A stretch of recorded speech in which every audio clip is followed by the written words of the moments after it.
the inside view on composite indices from the Balanced Scorecard Institute Strategy and Mechanics webinar series. The majority are attending today based on early morning and into the afternoon, so it's a prime time for those that signed up for session number 3.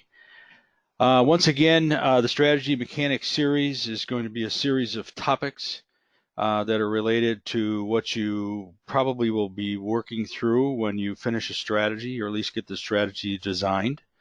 And now you have to go in and do certain steps to execute on that strategy, like KPI development, or in this case, composite indice development. Later on, we're going to talk about some strategic initiative management, and then we're also going to talk about communications.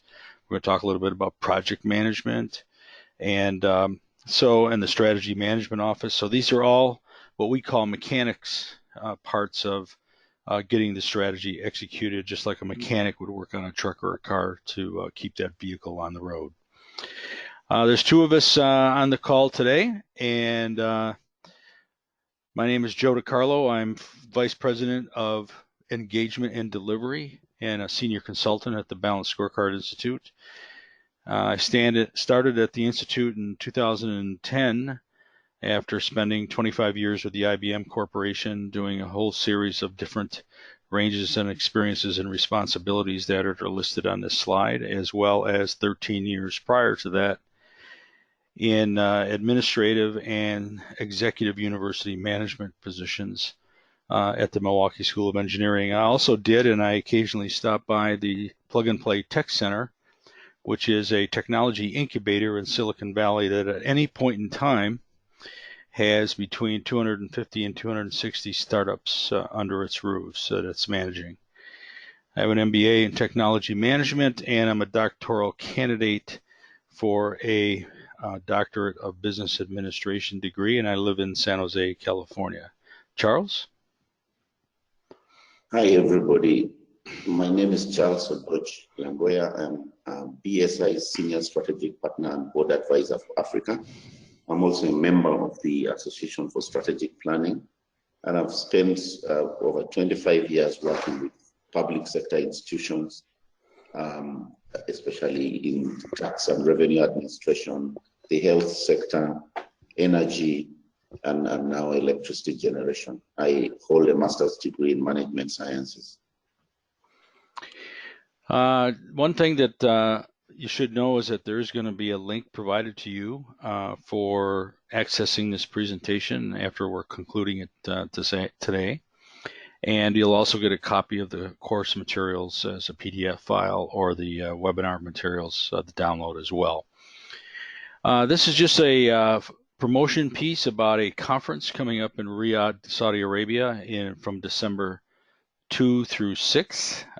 2 through 3 are the actual conference days, and the theme and topic is going to be future strategy. And part of the presentations, the Balanced Scorecard Institute is a strategic partner with Informa at this conference, and part of the presentations that will be made will cover things like composite indices and what you need to have in place, and some of the other topics that we'll have on the mechanics series going forward. And then on the 4th through the 6th, I'll be teaching a Balanced Scorecard Associate Certification Masterclass. That certification comes from George Washington University, and for 3 days. And the link at the bottom of the slide that you'll get, you can look at the brochure and register even at this early date.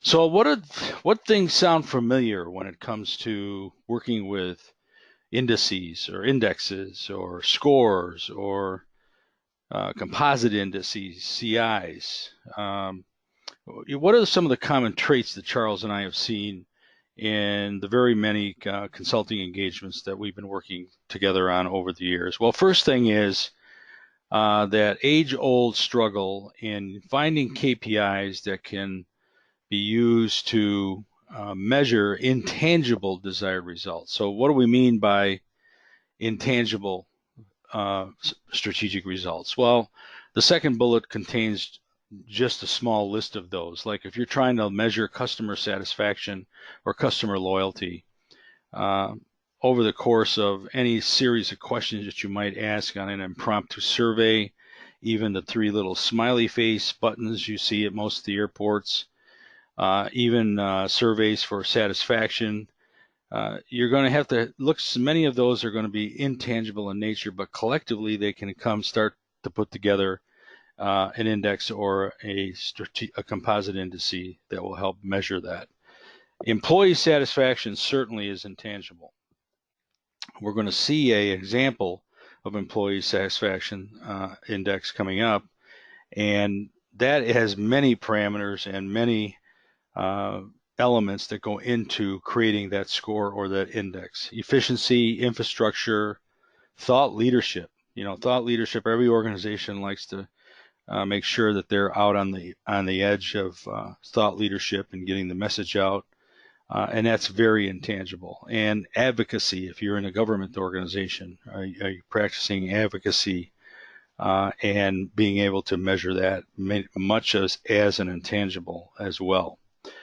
The other thing that we have observed is everybody tries to, as best as possible, get to that one single measure of success. The Balanced Scorecard Institute, when we're building strategy through a Balanced Scorecard, our best practices are 1 or 2 strategic KPIs per objective.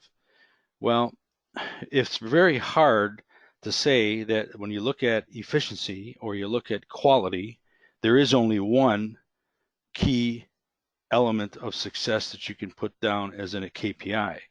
The fact of the matter is, in both of those, typically is not going to be just one. It's going to be a collection through an index or a composite indice.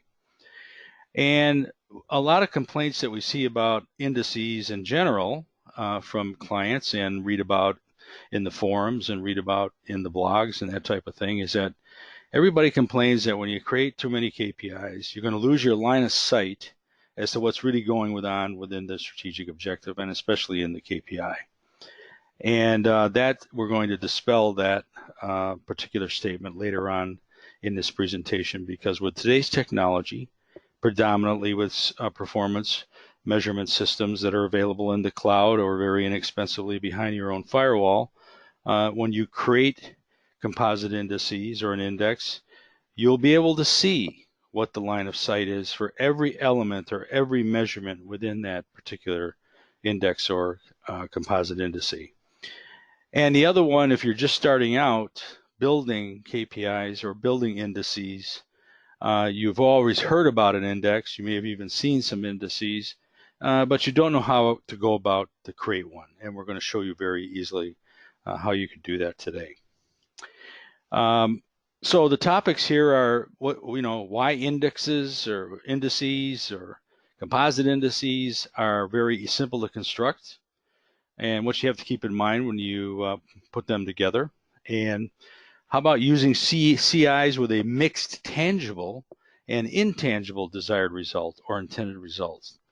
We were talking about using composite indices to talk about intangible results. How about a mix of tangible and intangible as a solution? In many cases, there are many indexes that have some, and we'll show you a couple of examples later on in this presentation that are mixed, tangible and intangible.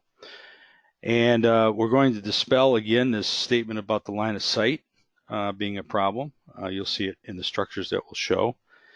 And we'll also make a very big pitch for technology as providing you an easy entree into the CI world, most definitely into the whole performance strategy management world. And if that's a nice way of saying we got to let go of all those Excel spreadsheets, I would say that that's pretty much the message here, is you have to get into some reasonably good technology that you can access through the cloud. So let's talk about a definition of a indice or a composite indice or a CI.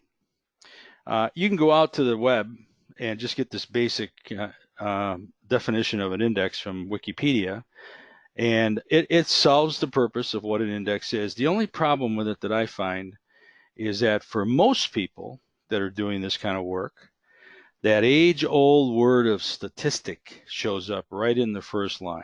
And anyone that has been through any kind of math rigor You know, they always have this pit in their stomach when they start talking about, well, I got to use statistics to do some analysis. I got to do some statistics. I got to look back at my statistics books about how to do this deviations, how to do these differentiations. And so I want to take that out of the equation here and just use it in a strategy execution status, which is building a key performance indicator. And so from that first element, I take this very small one down at the bottom, which says, let's boil that down to a key performance indicator of changes in a representative group. So it's a group of changes of individual data points, other individual measures, or in other words, a compound measure, the CI, that aggregates multiple performance indicators.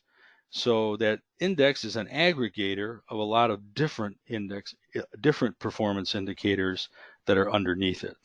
So very straightforward. We don't have to worry about statistics. We're just going to get this stuff in and get it processed. Now, the one thing you're going to see that, and Charles will take you through an example, I'll make a couple of notes about it, is you do have to get involved in some statistics. It's this thing called data normalization, but here's the reason you should really don't, is because in most cloud-based performance management systems, they take care of the data normalization for you.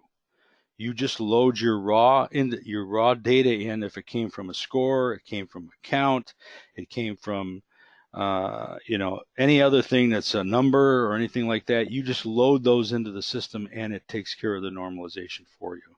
Now, I have an example that's done in both the old method, piece of paper, pencil, paper, calculator, and you can do it by math, or I have an example, small example that's done in Excel that I always offer to the attendees of these webinars. If they want to see it, they just have to send us a note. And we've got our emails on the last page of this presentation. And I'm happy to share it with you, but I haven't used that in decades since we got into the performance indicator systems going forward. Charles? Thank you, Joe. Over the last few years, we've had a lot of interest generated in using indices. In fact, we even have an index industry association that was formed to take care of the use of indexes. We have in the stock market world alone, we have about 3.3 million stock market indices that people keep tracking. And this shows or reflects a growth of over 70 times more stock market indices listed in the world, in the stocks today.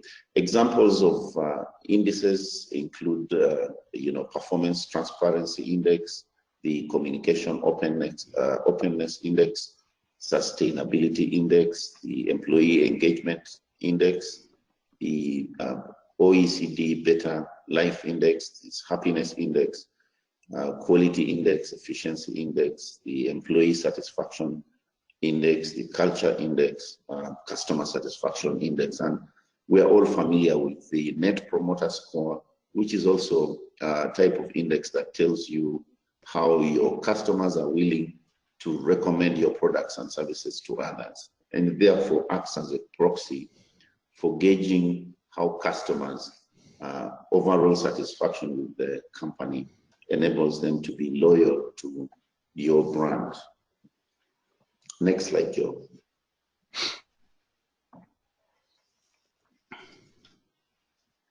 Right.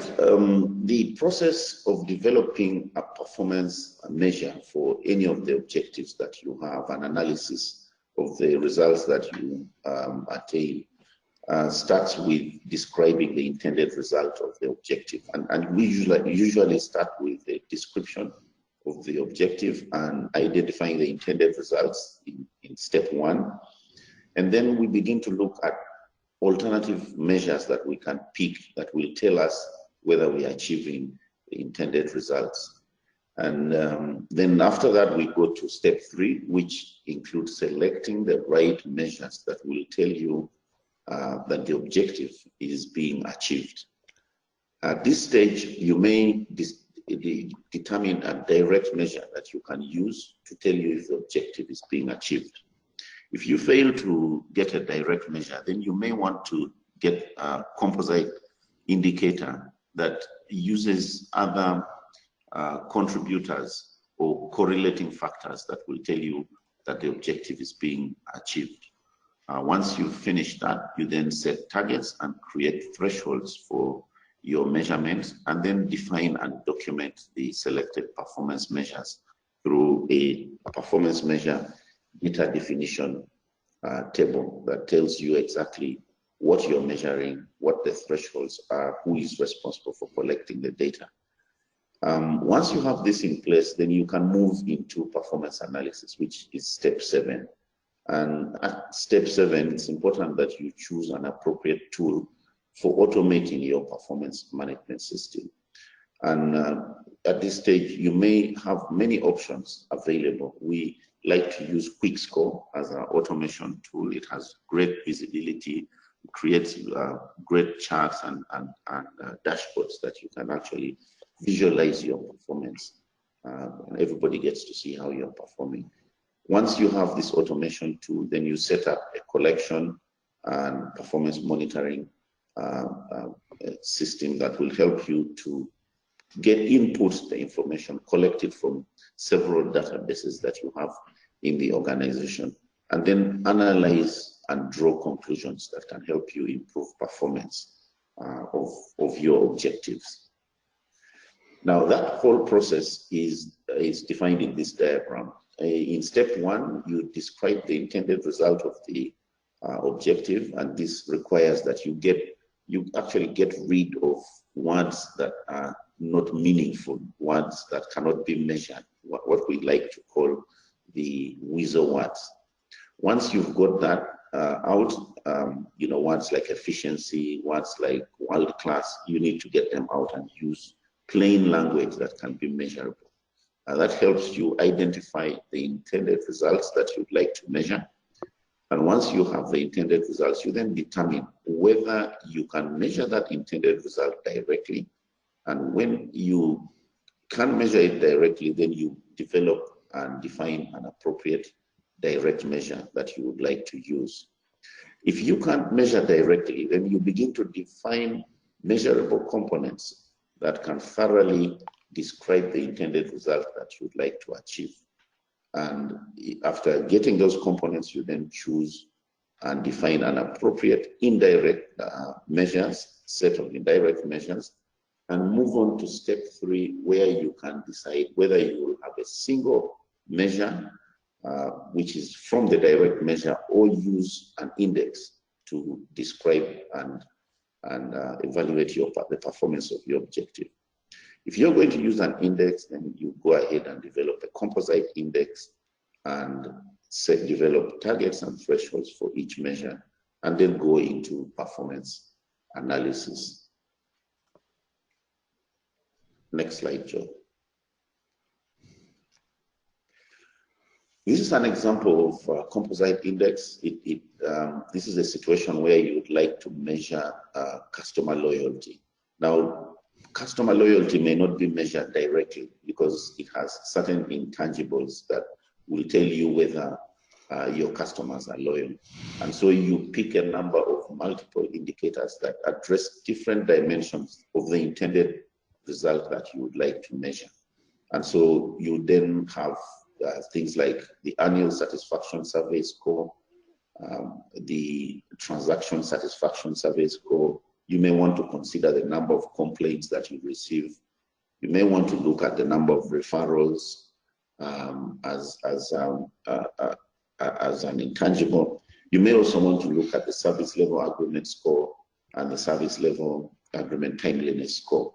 Now, all these contributing indicators may not have the same weight because the number of referrals, the service level agreement quality score might have a higher contribution to telling you exactly how loyal your customers are. And so you would then assign weights to each of those components of your of your intangibles or of your multiple indicators that contribute or correlate with customer loyalty. The process of developing a composite indicator requires that we assign a weight to the composite indicator. Another example here is the employee satisfaction score. You may not be able to measure employee satisfaction directly, and therefore you really look at correlating or contributing factors that will tell you whether employees are satisfied. So in this case, we have the morale of the staff, we have the level of problem resolution, we have the level of absenteeism, we have appropriate workload, we have staff turnover, we have the grievance handling, and then you have transfer requests.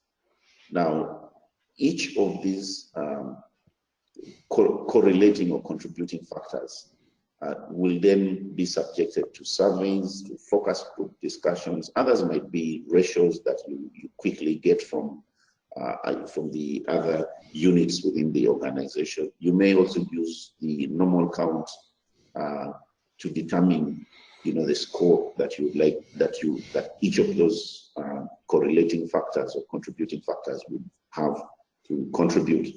Once you have that, you then begin to assign weight. In this example, we look at absenteeism as, scoring very, the highest weight is assigned to absenteeism. It's one of the things that this particular organization considers to be a strong indicator of employee satisfaction. The higher the level of absenteeism, the lower the level of employee satisfaction. So we assign a higher weight to absenteeism and probably another high weight to morale and another one to transfer requests, while the others may be slightly low. Once you've done that, you then begin to score each of from the survey results that you get, or the ratios that you've got, or the focus group discussion scores that you've got. On a scale of 0 to 10, you begin to assign a specific normalized score to each of the indicators, the correlating and contributing indicators. That then enables you to multiply that with the weight and get a weighted score, which together, when added up, gives you the composite indicator score of 7.3.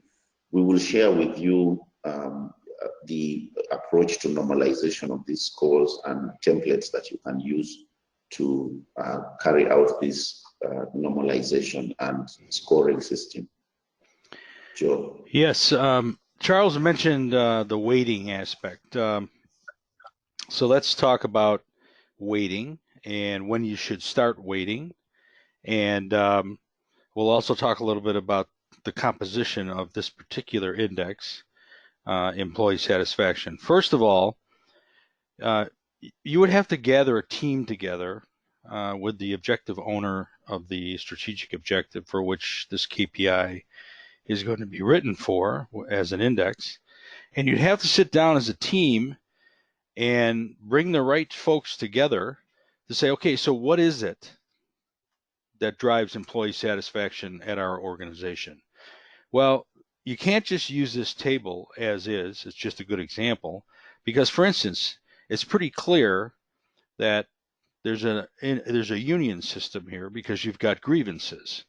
Most times when you got any kind of capabilities of employees to file grievances, there's typically a union that's involved. Well, suppose you're not a union organization. You wouldn't have that as an indicator, most likely, in your employee satisfaction. Transfer requests may be not even known about at some organizations.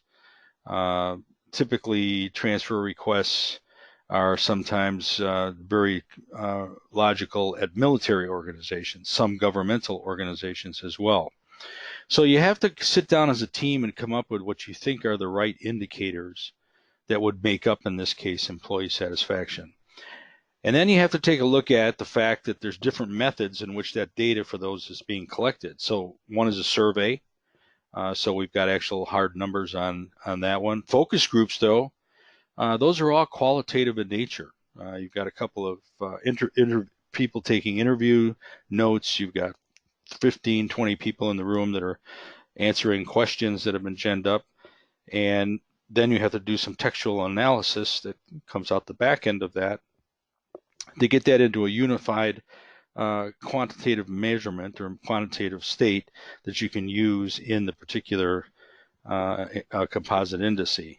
And the rest of these are all straight either counts or numbers. I mean, it's very easy. The HR office knows what the absenteeism rate is. They know what the turnover rate is, and so forth.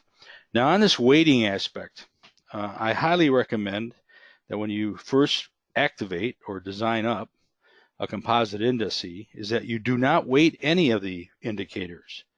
And there's a reason for that. First of all, you've genned it from scratch. You've designed it, you've collected the data, you've got the data.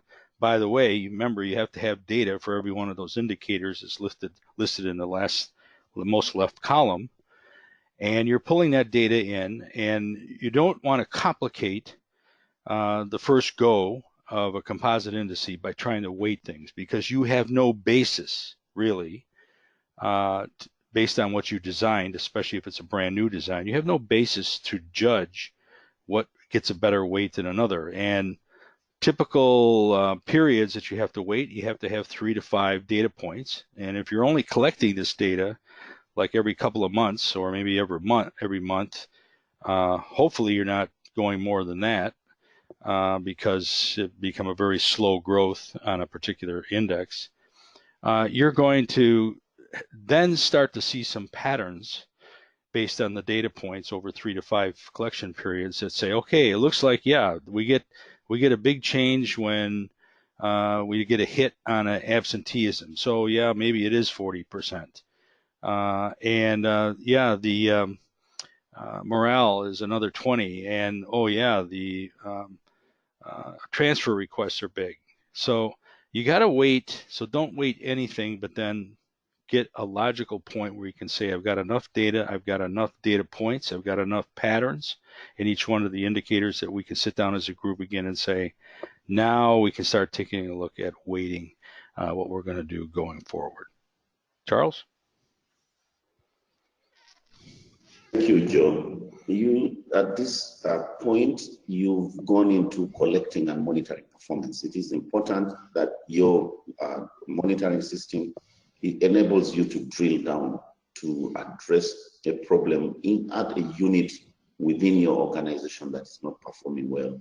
In this example, we look at Franklin Lab, the corporate balance scorecard. It's in yellow. It's some kind of improvement in the trend there, but it seems to be having a problem with the units, the units that are colored red. So you have Minnesota in red, the shipping balance scorecard and the maintenance guys are not doing very well.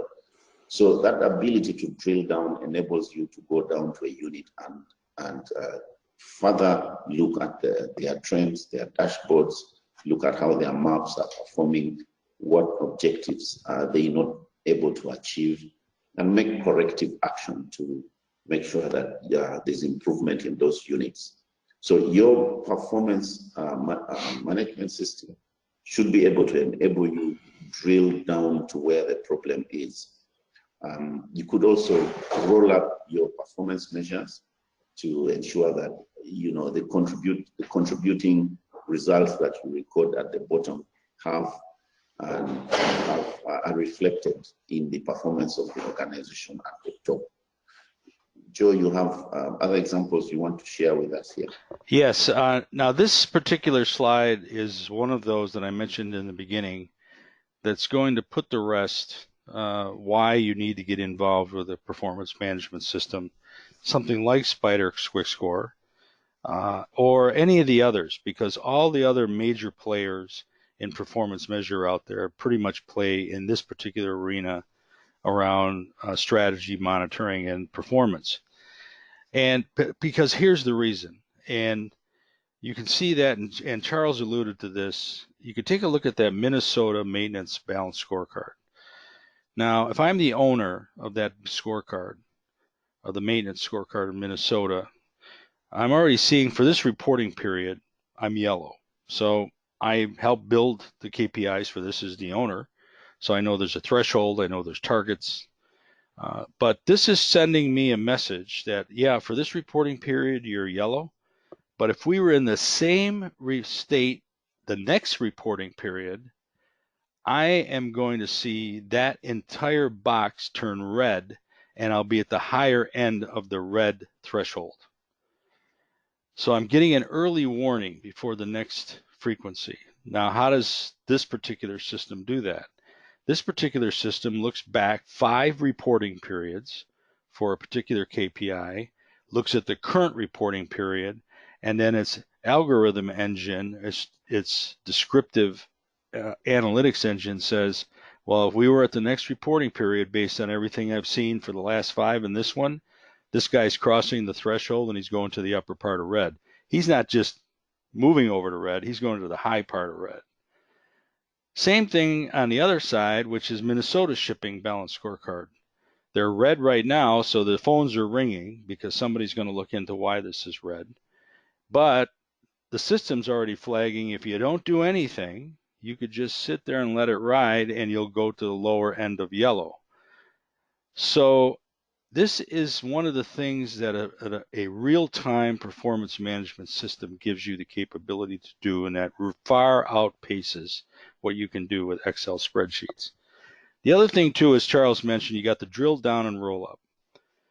So for monitoring the strategy execution, which are the KPIs associated with those strategic objectives that have been approved and are being monitored. Also, by the way, you can monitor your projects in here too, milestone attainment and budget expansion against those milestones. But now every year, most organizations like to run what I call specialty, super KPIs, super goals, something different.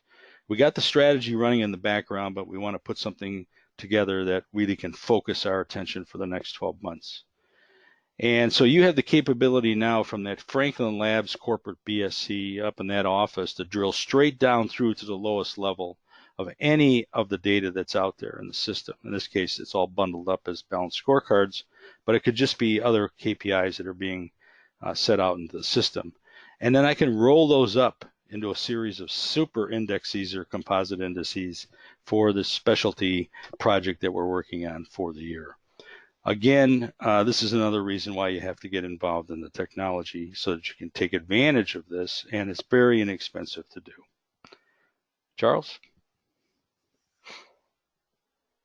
Thank you, Joe. Here you are able to actually look at how you can either roll up the composite indicator measures or be able to break down the measurements into lower level units scores.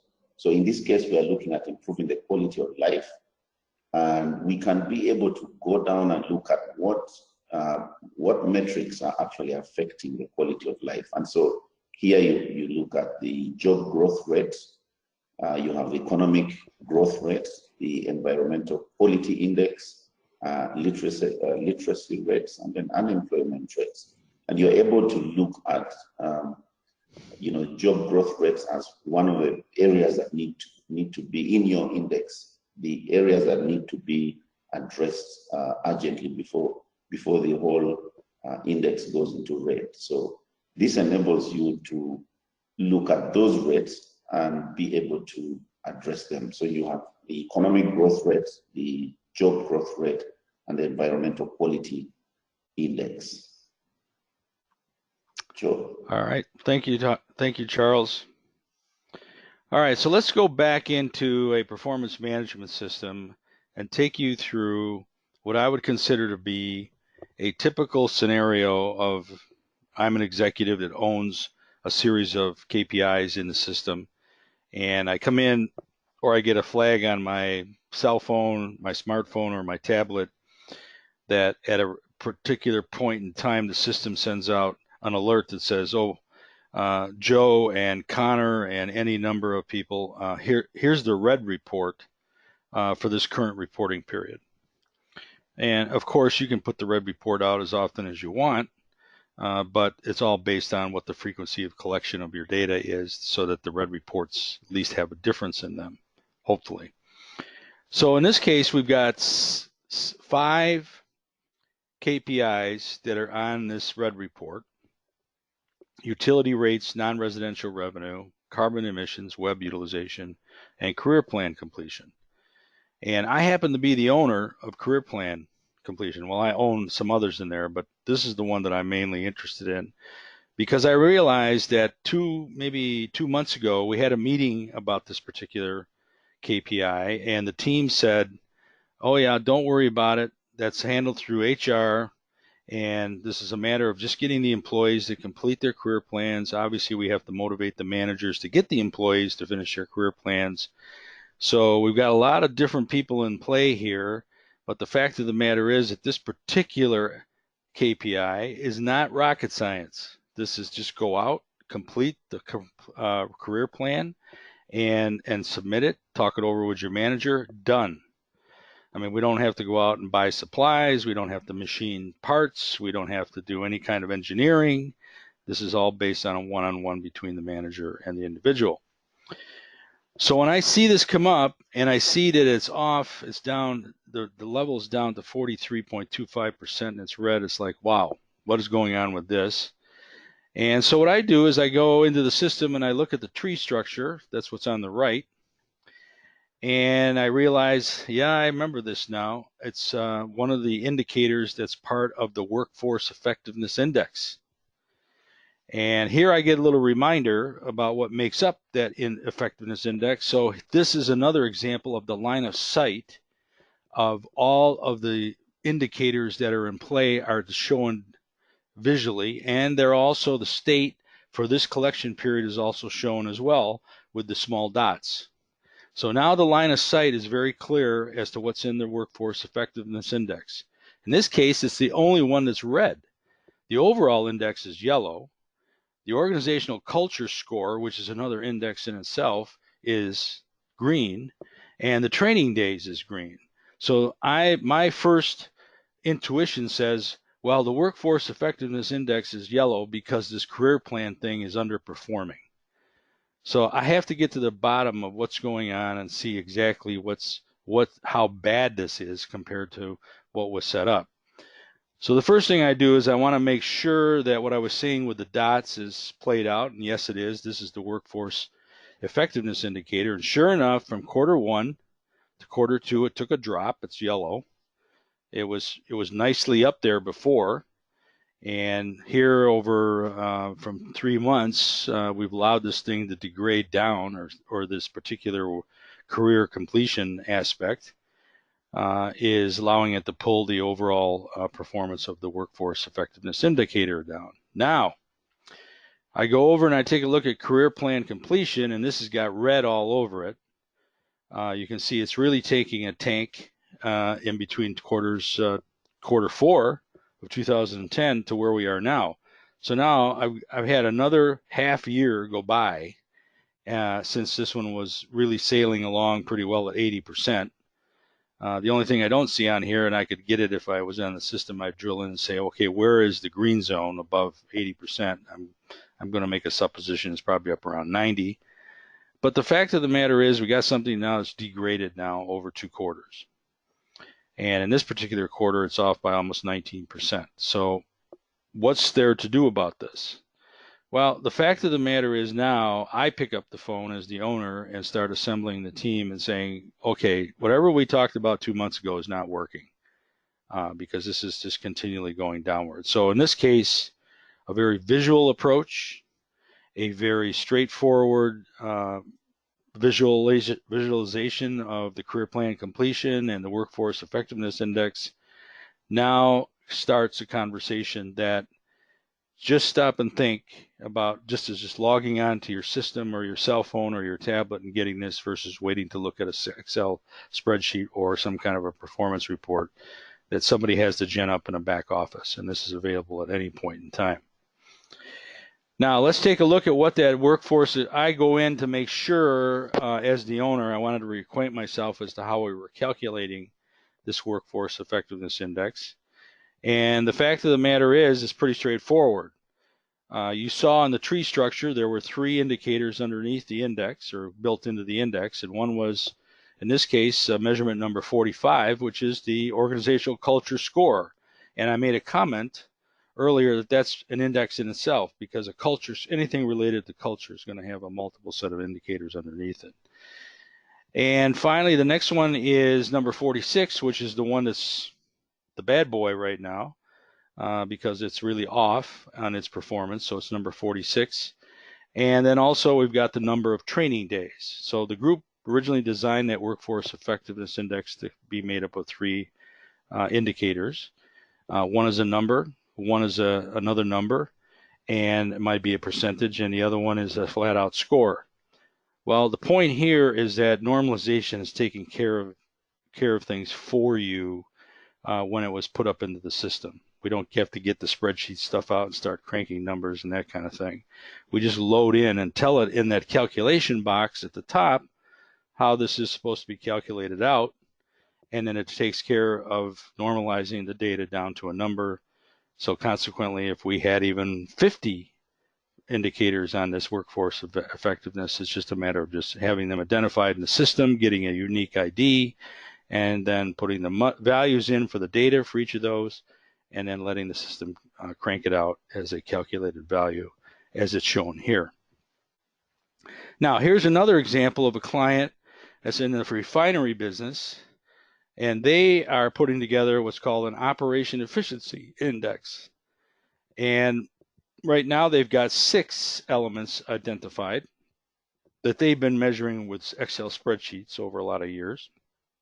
And that first one, the energy intensity index, is got quite a few KPIs involved with it. If my memory serves me correctly, when I looked at that Excel spreadsheet, I think there's at least 6 or 7.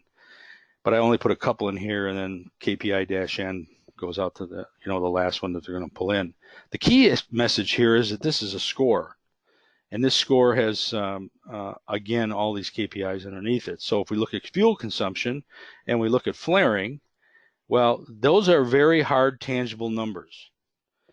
So this also takes into account that in that definition or in the startup, when we're talking about indexes being only really useful for intangibles, well, they're not. They will contain a lot of tangible data as well.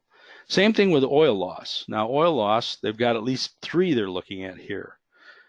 They've got the oil that they transfer. They got the oil that's unaccounted for, which they clearly say has probably been stolen. And we've got the oil that's in transit. So that's everything that they chalk up to oil loss. And then they've got a productivity yield, product yield, that's a quantity, product recovery, that's a quantity. All this is measured in barrels, by the way. And service factors, a number or score, and then capacity utilization or rate of exchange. But the nice thing about it is, again, going back to the tree structure, is there I put the operational efficiency index, there's the energy intensity index, and there's at least 2 of the 5 or 6 or 7 that are going to be finally put in there, fuel consumption and flaring, and then oil loss, clean product yield, product recovery. Now the system's got it. You feed it the data. Feeding it could be entering it manually or using SQL connectors to connect up to an SQL database to pull in the data that you need based on the schedule of how often you're going to read the data and collect it. And then it's reported out on the system using gauges and bar charts that you saw before. Well, the key thing, if you were on the Strategic Management Maturity Model Mechanics webinar last month, we talked about these dimensions, and we also talked about the actual scores for continuous improvement from 1 to 5. And the reason that this becomes, and indexes and composite indices become very important, and you should use them liberally, is that instance over there on the far right called employee engagement. Now, if you look at employee engagement, you can see 6 parameters over there, or 6 performance indicators over there that have to be designed in order to get to this index called employee engagement score, or the employee engagement index. And in this case, this particular graphic, I'm not saying that this is the one you would use in your firm, but again, it comes with a group of people designing what it is that takes care, but in this graphic, it says it's work satisfaction, it's leadership, personal professional growth, work relationships, employee well-being or wellness programs, and if you're really advanced, and which you should be at the maturity level 4, you might even have genned up an employee value proposition, just like you would have had to do for your objectives to get your customer value proposition. And so there's going to be various tangible and intangible things in this particular outline for this one.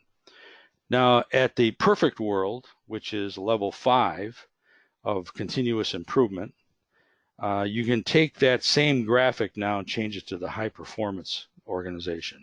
And again, we've got this case, we've got 7 different elements or parameters or performance measures in this index.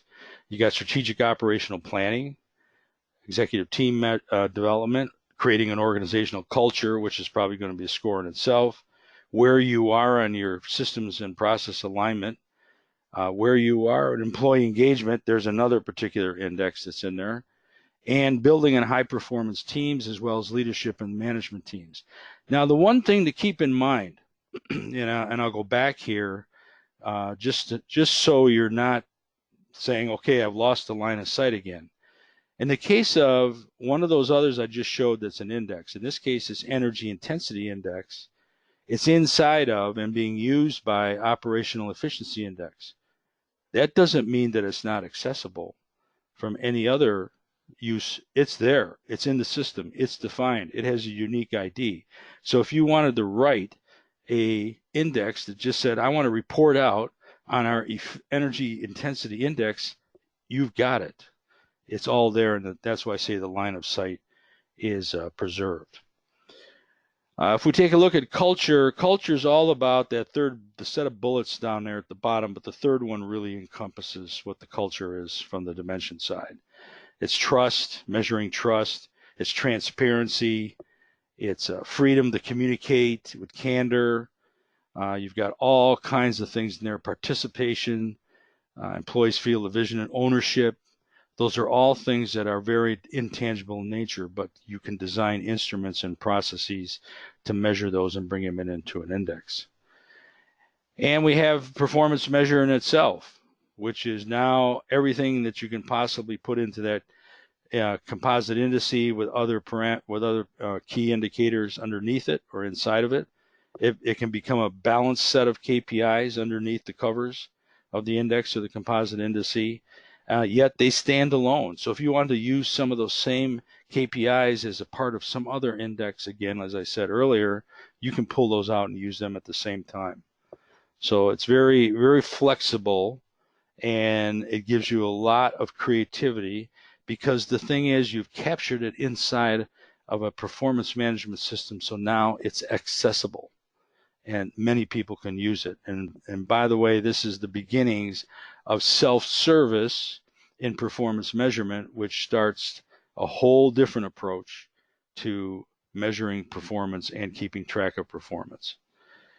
In process improvement dimension, it's all about the core competencies, capacities. Do you have quality and efficiency defined?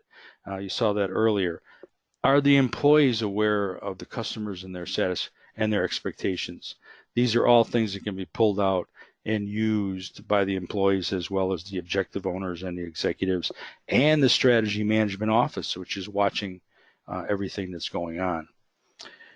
And in closing, this formal part of the webinar, I'm going to just use this quote from a data analytics webinar that was on about 2-3 weeks ago, where the presenter finished up by saying, for decision-making purposes, multi-criteria indices are wildly useful as they are more flexible and comprehensive. And that is what I consider to be the put-to-bed answer to that line of sight, and also a mix of tangible and intangible performance measuring elements. So they're useful, they're flexible, they're comprehensive, and when you've got them in a performance management system, they become even more flexible and comprehensive. We do KPI Solutions through training and on-site consulting around the world. You can check this link out at the end. Our particular KPI program is co-certified by the George Washington University College of Professional Studies as well, and that link will take you to all of the schedules that's remaining for this year.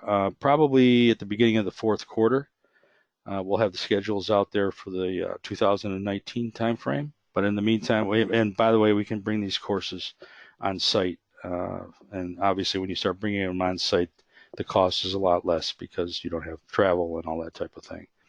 The other thing, too, I mentioned here is if you're interested in getting that small sample of how to do normalization with Excel, send me a note. I copy Charles in as well at the end, and we'll send it right back to you. I also have one that's like I said, the calculator, pencil and paper approach, so it's pure math as well. So just send a note to my email address or Charles' email address as well. The one thing that I failed to mention, and that is that there's a question box here on your panel, on your ops panel for the meeting.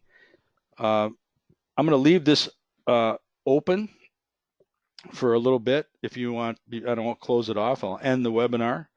But if you want to put some questions in there, our coordinator of the webinars will pick them up and send them to Charles and I tomorrow. Well, I should say later today, this time.